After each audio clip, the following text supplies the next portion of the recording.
down an old timber tramp for any period of time. It don't take long to figure him out and to know he's one of a kind. You can tell him he can work when the weather's real bad, in the pouring rain or snow. But the worst thing you can tell him in the morning is, I think it's gonna blow. We're not a-cutting any trees if the wind's still blowing and the rain is a-pouring down. We're gonna be right here sitting in the crummy, wait for it to settle down. Now he ain't afraid to speak his mind or to give you some advice. He's a little bit of a know-it-all sort, so you shouldn't have to ask him twice. He'll tell you that he thinks he knows everything and anything there is to know. He can tell you when the sun's gonna shine or if the wind's gonna blow. We're not a-cutting any trees if the wind's still blowing and the rain is a-pouring down. We're gonna be right here sitting in the crummy, wait for it to settle down. I've heard him cry when he's hot and dry, when there's not a drop to be found. Sing the blues to you when the summer's through, when the rain is a-pouring down. But he'll go ahead and work, he'll put in his day, as long as he doesn't know or have any sound reason to believe that he thinks it's gonna blow. We're not a-cutting any trees if the wind's still blowing and the rain is a-pouring down. We're gonna be right here sitting in the crummy, wait for it to settle down.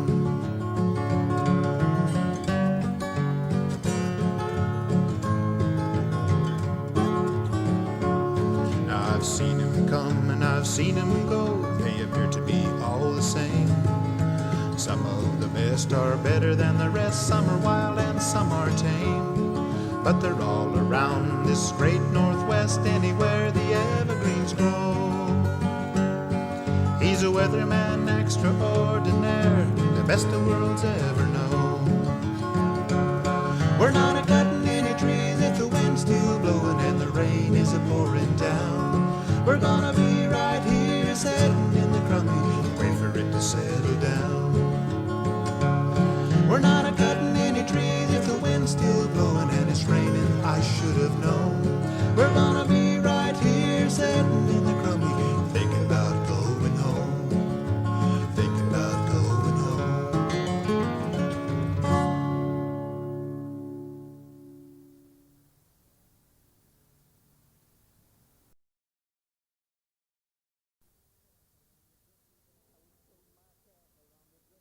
I was toting my pack along the dusty North Slope Haul Road when along came a semi with a high canvas covered load. If you're going to Fairbanks, Mac, with me you can ride. And so I climbed into the cab and I settled down inside. He asked me if I'd seen a road with so much dust and sand, and I said, listen, bud, I've traveled every road in this great land. I've been everywhere, man. I've been everywhere, man. Across the tundra bare, man. I breathe the mountain air, man. I travel, I've had my share, man. I've been everywhere. I've been to Barrow, Juneau, North Pole, Metley, Canton, Kotzebue, Anchorage, Juneau, Alaska, Soda, Ketchikan, Coy, Cook, Stoner River, Sleep, Mute, Petersburg, Iditarod, Lagnug, Dead Horse, Kenai, Katmai, Kuskokwim, Plug, Wampruta Bay, Dutch Harbor, Watsilla, I'm a killer. I've been everywhere, man. I've been everywhere, man. Across the tundra bare, man. I breathe the mountain air, man. I travel out, have my share, man. I've been everywhere. I've been to Kodiak, Fognak, Chugiak, Naknek, Old Harbor, Asa, Cape Thorn Bay, Anchor Point, Heidelberg, Yakutat, Hoover Bay, Nome, Ruby, Chichigar, Franco, Nails, Cross Point, Squaw Harbor, Moose Pass, Eagle River, Hawk, and a Dead Horse, Dot Lake, Ock Lake, Wanna Lake, Bobby Sick. I've been everywhere, man. I've been everywhere, man. Across the tundra bare, man. Breathe the mountain air, man. I travel out, I have my share, man. I've been everywhere. I've been to Kiska, Attu, Adak, Chignik, Skagway, Lussa Bay, Northway, Talkeetna, Craig Cake, Haines, Long Hughes, Plateau, Chickaloon, Chittagina, Glen Allen, Keevalina, Togiak, and Alaclete, St. Michael, Manacota, Crooked Creek, Tennessee, see what I mean? I've been everywhere, man. I've been everywhere, man. I cross the tundra barefoot, man. I breathe the mountain air, man. I travel out, I had my share, man. I've been everywhere. I've been to Homer, Bethel, Gus, Davis, Cordova, Glacier Bay, Battlesfield, Ditch, Junction, Neely, I'm a Falls Pass, Antioch, Sandpoint, Shagaloo, Goomy, and Rampart, King, Coatfoot, Taylor Mountains, Brooks Range, Edgecombe, Thunder Mountain, Attitude, Willis City, Mount McKinnon. What a pity, I've been everywhere, man. I've been everywhere, man. I cross the tundra, bare man. I breathe the mountain air, man. I travel out, had my share, man. I've been everywhere. Man, I've been everywhere. Lost $400 in a card game in Teller. Buddy Doug out in Port Alexander. Everybody in Port Alexander is named Doug, Mike, Bob. Mr. Feaster out there in Circle. Don't forget about Douglas. People will get a little bit upset if you forget about Douglas. Spent a summer out in Seward. Not a bad summer.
remember my old trapper's den that stands by the side of the brook, and the many long miles I've rambled around, traveling alone and on foot. My old trapper's den has gone to decay, the sod roof is all tumbled in.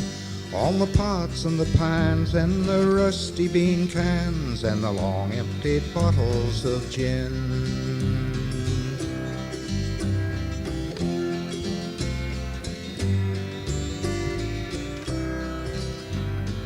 Oh, I remember the warm summer days that followed a winter so long, and the moose that would feed on the young willow buds, and the birds that would sing me their song.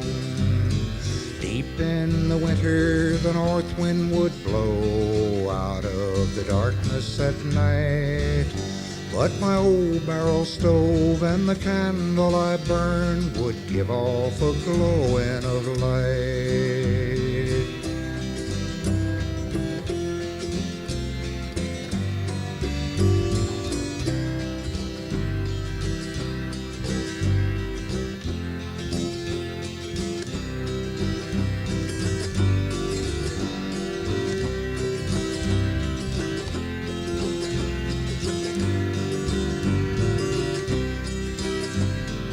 Oh, I remember the well-beaten trail that led past the cache to the draw, and my old trapper's den and the winters I spent with nothing but dirt for a floor. I will remember the old trapper's den till I bid it forever goodbye, and think of the happy long years that I spent tracking and trapping for hides.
This boat's the destination of someone who uses the harbor for relaxation. One way this owner gets away from it all is by using this boat as a means of transportation to visit folks who are just friends that are scattered throughout Southeast. And another way this troubadour gets away from it all is by making a special of the folks kind of music. The Uncle Bob has been with me for many, many years. In 1948, I did a performance at St. John's University when I was first playing in public, and my niece was there, my little 3-year-old niece, and every time the audience would applaud, which was at the end of every song, she'd jump up and yell, "That's my Uncle Bob!" And the Prince Rupert to meet our ship, rooms are mighty rare. Stayed with the Ottos and ate their grub, there's nice folks everywhere. June 13th on the Malaspina. 1966, Barb and I packed 5 kids into an old station wagon and took off for Juneau. Juneau town. We stayed in Joe Shaw's A-frame out on Fritz Cove Road, and that's where I wrote the Ice Blue Mendenhall Glacier Blues, which was kind of the story of our trip across the country and coming to Alaska from Florida. and Alaska has been Bob Pavitt's home ever since. After a year as Deputy Director of Planning and Research for Governor Egan, Bob moved his family to Anchorage to become the Borough Planning Director. He brought his family back home to Juneau in 1971 to become State Planning Director. 4 years later, he began a private consulting practice and is now the business partner in Capital Copy, which he and Ken Melville founded in 1980. He now finds time to be chair of the State Association of Retired People, a legislative advocacy group for older Alaskans. And as Uncle Bob, he pursues his real passion, folk music. I got the ice blue Mendenhall Glacier Blues. I enjoy what I'm doing. I enjoy Capital Copy. We started a business there 10 years ago, which has become really an institution in the community. We're friendly down there. We kind of reflect the basic philosophy that both my partner and I have, that if you can't have fun when you're working, don't work. And I like to be remembered or thought of as a person who was friendly and who plays music and helps to entertain or keep people involved in musical activity. Music's been an integral part of my entire life. I think that in my planning career, my governmental career, my ambition was always to leave a community a little better than I had found it. And I hope that I've been able to do that with my governmental work, but the music is a real part of it.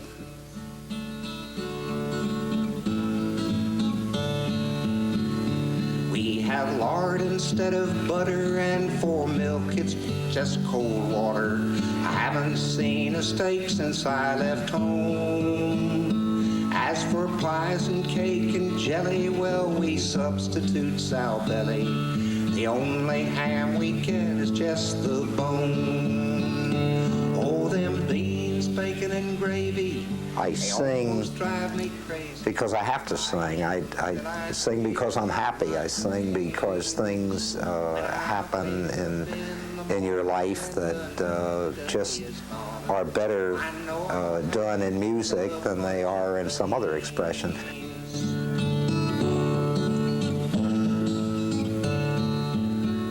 In the early and mid-'70s, there was quite a group of folk singers in Juneau, and we used to play around in different people's living rooms, and we started finding that the living rooms weren't quite big enough. You'd get 8 or 9 guys and trading songs and passing around, and it just got too big for living rooms. In 1975, these folk singers moved to the governor's room of the Alaska State Museum and became the Alaska Folk Festival. Since then, the festival has expanded to the high school, the Armory, and now Centennial Hall.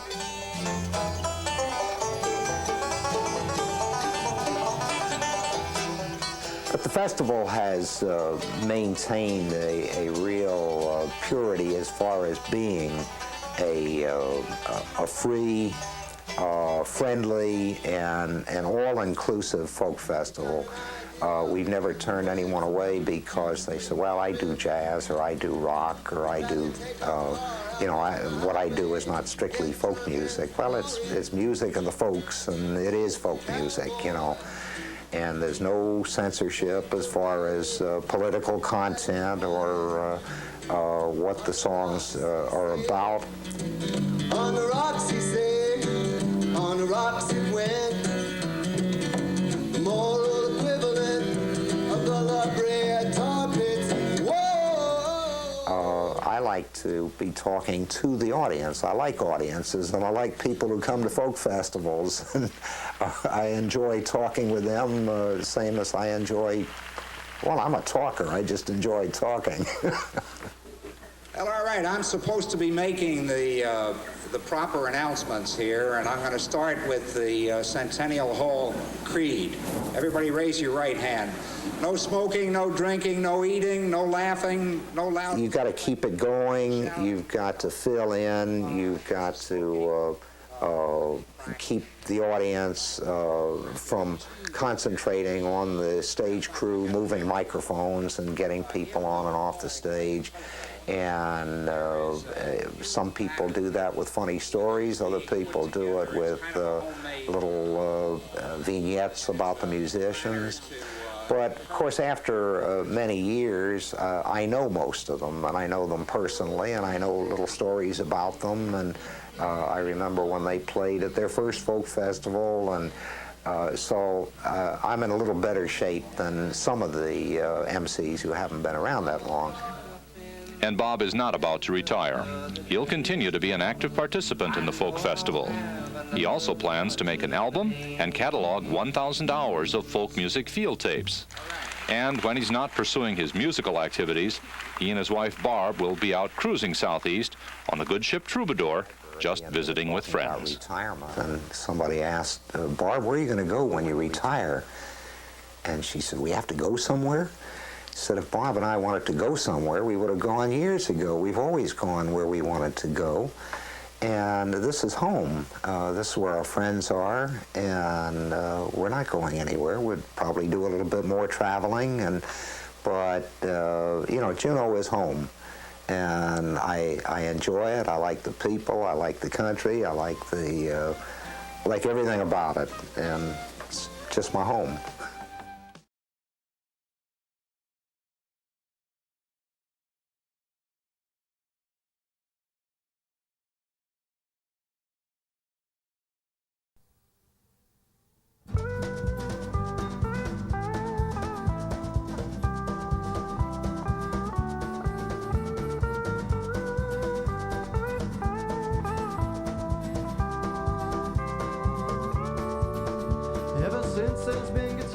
There's been songs about the road, adventures hitching across the land, and truckers hauling loads. This one is a story about a different kind of way of traveling from town to town and running out the day. It's called the Blue Water Highway. Ain't no road like it in the world.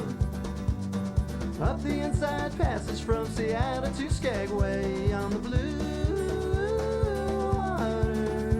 Highway.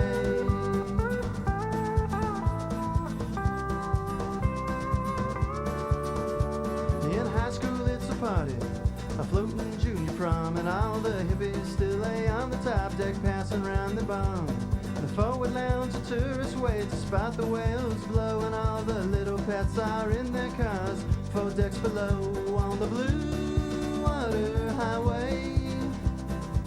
Ain't no road like it in the world. Up the inside passage from Seattle to Skagway on the Blue Water Highway.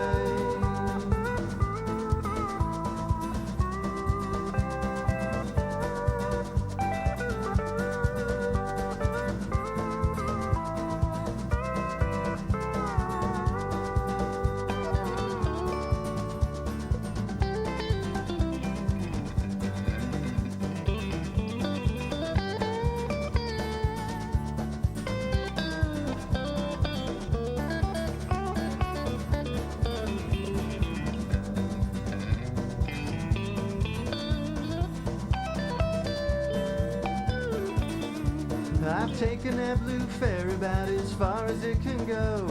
The County Taku, Malaspina, I've been on them all. The good times I've been in the staterooms, back crashed on the decks. But every time with the turbines whine, the sleep I get's the best. On the Blue Water Highway, pulling out at midnight for Petersburg.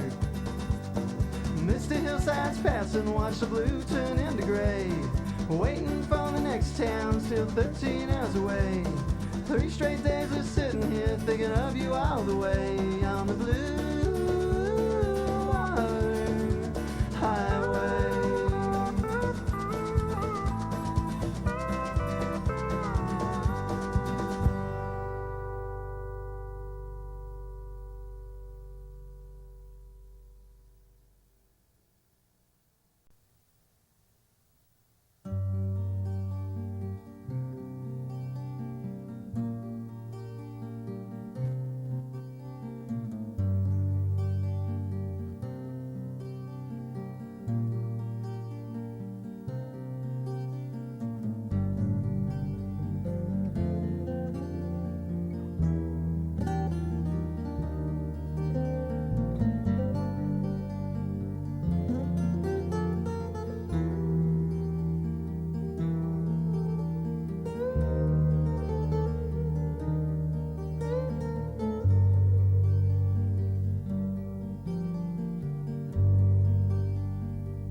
looked right through me.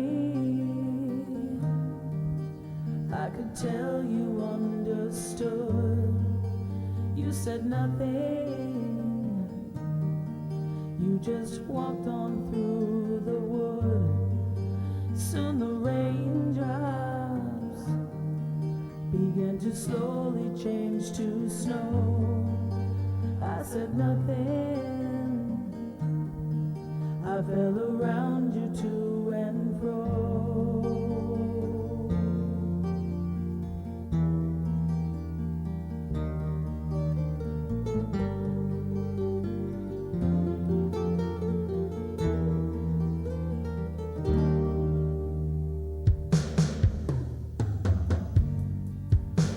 Through haunting silence, hand in hand we climbed the hill.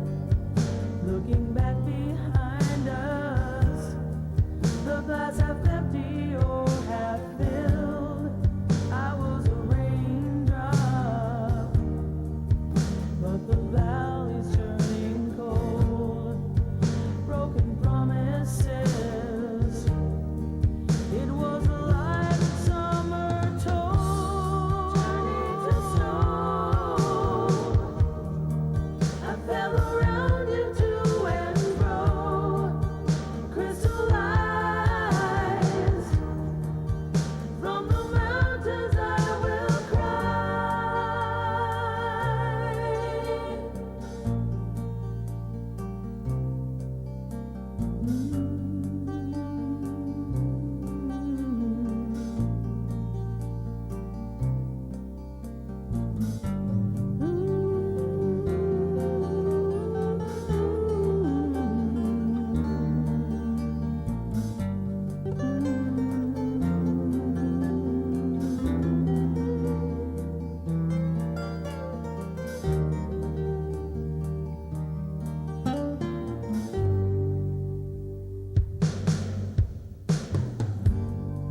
I am the rain,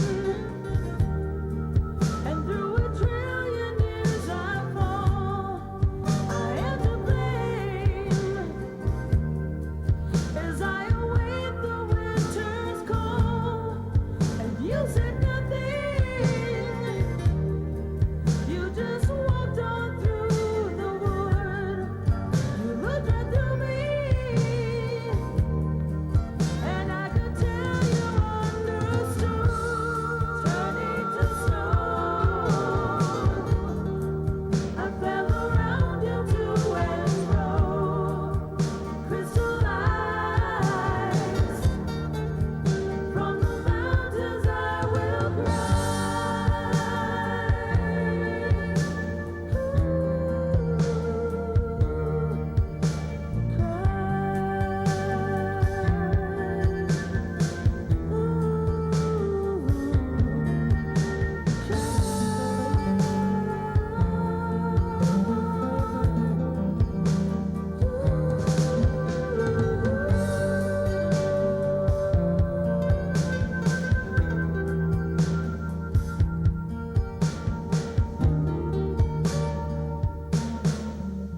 I am the rain.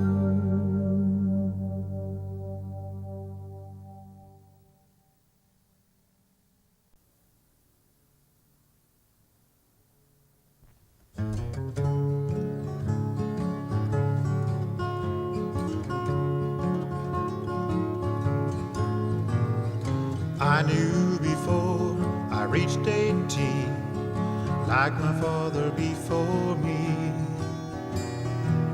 I'd spend my life working in the woods. I knew that's all there ever would be.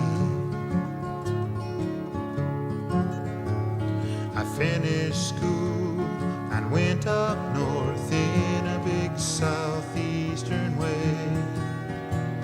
And if I were a young man still, that's where I'd be today. It's a great life if you don't weaken. I can hear it calling me still, but I doubt very much if I ever go back. In fact, I know I never will.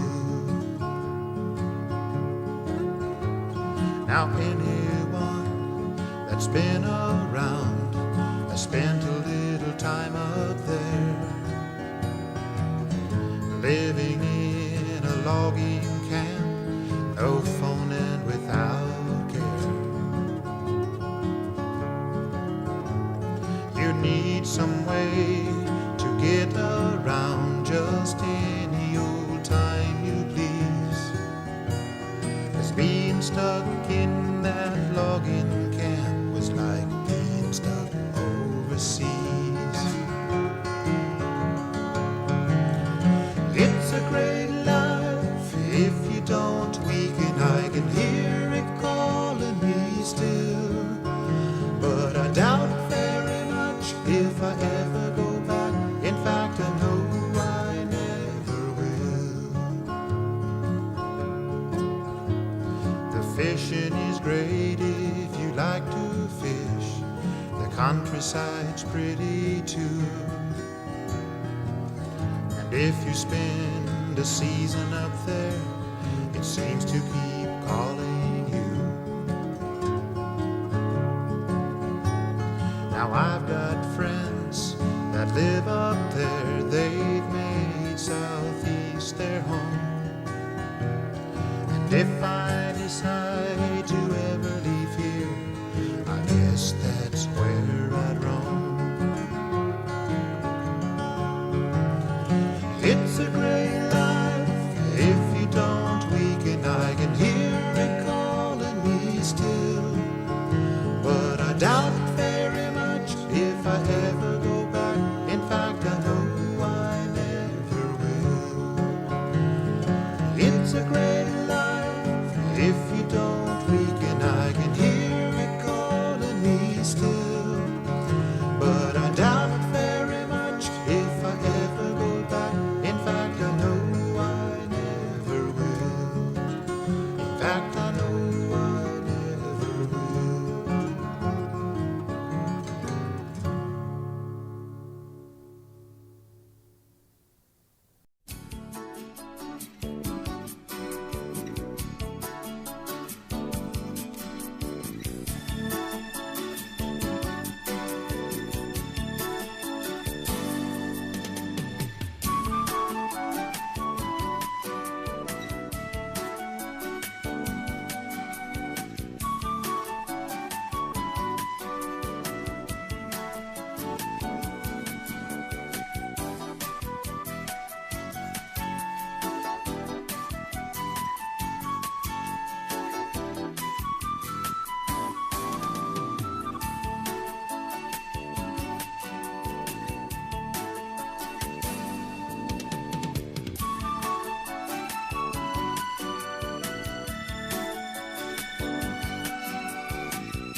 The rules for some sports are written by governments. Hunting and fishing, for example, and they're enforced by law officers.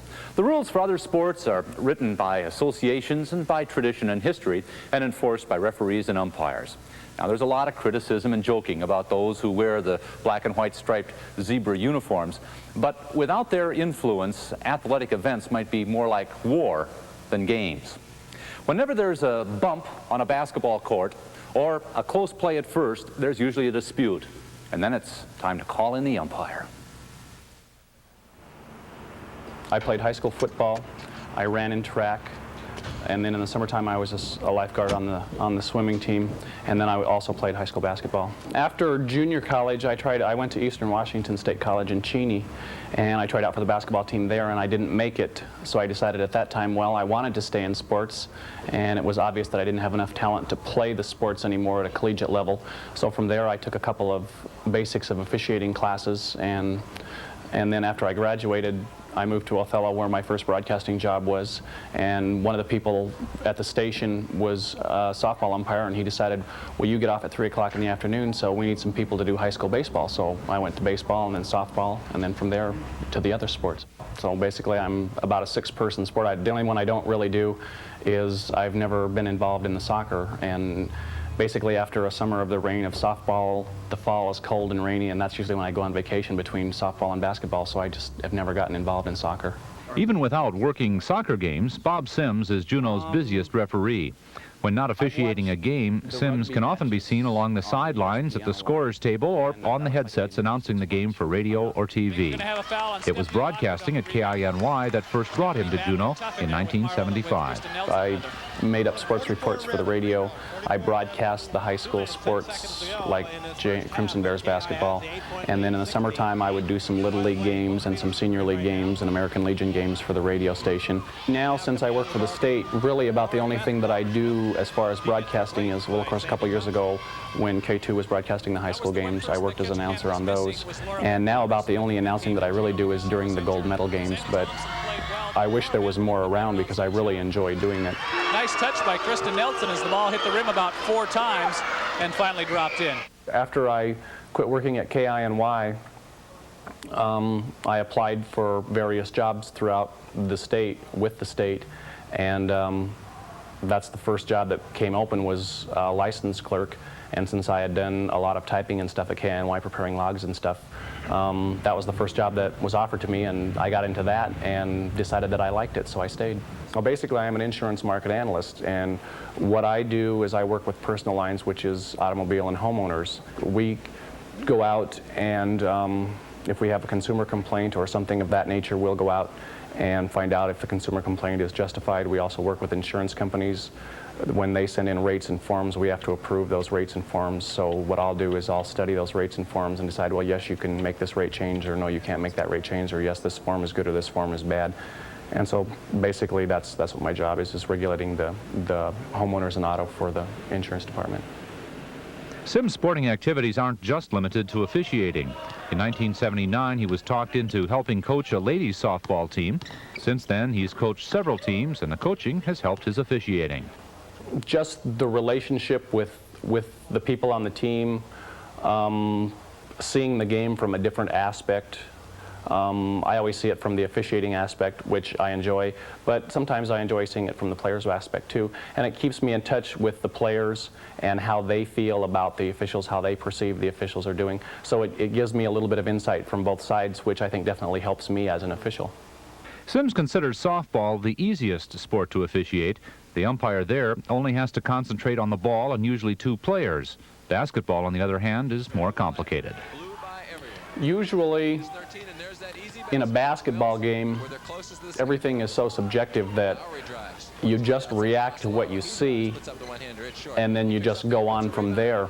In a softball game, it's a little bit easier because you've only got the ball and you and the player, and that's where the call's going to be. And there have been times in a softball game where I think, well, maybe I blew that call, but there's no such thing, no matter what anybody believes, of, well, the next one's going to go in my favor because he blew that one. All you can do is try to bear down and get all the rest of the calls right.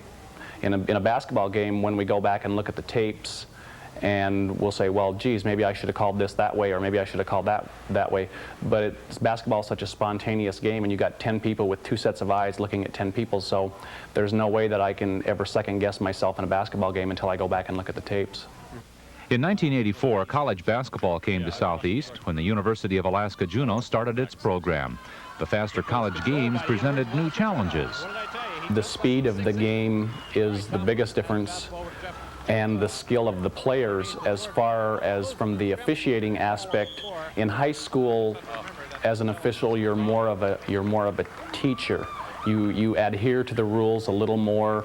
You let a little less contact go because you're trying to teach the kids right from wrong. On the college level, most of the kids already know that. They know what they can get away with, they know what they can't get away with, they know the rules, they know what's right and what's wrong, they have much better control of their body, and therefore you go to a much more of a what officials and coaches like to call an advantage gained, where there may be some contact in high school and you would call a foul. On a college level, you might not call that same foul because there's no advantage gained. Say 2 rebounders go up and bump, and the ball goes to the other side or something, there's no reason to call that foul. It slows down the game. So basically, the college game is much more of an advantage gained game than the high school.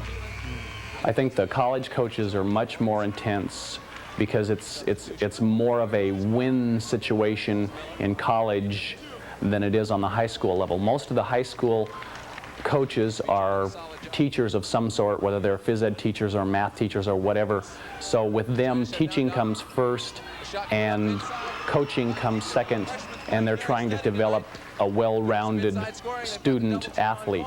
And that's supposed to be the aim in college too, but I think the college coaches definitely place a little more emphasis on it, and therefore there's more pressure on the officials to do a good job in the collegiate level.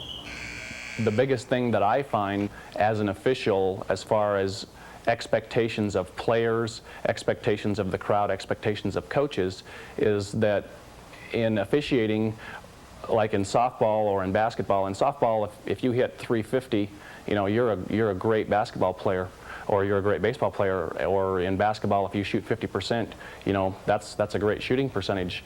But officiating is the only thing that I know of where you have to be right 100% of the time, and then you have to improve on that, which, you know, is virtually impossible.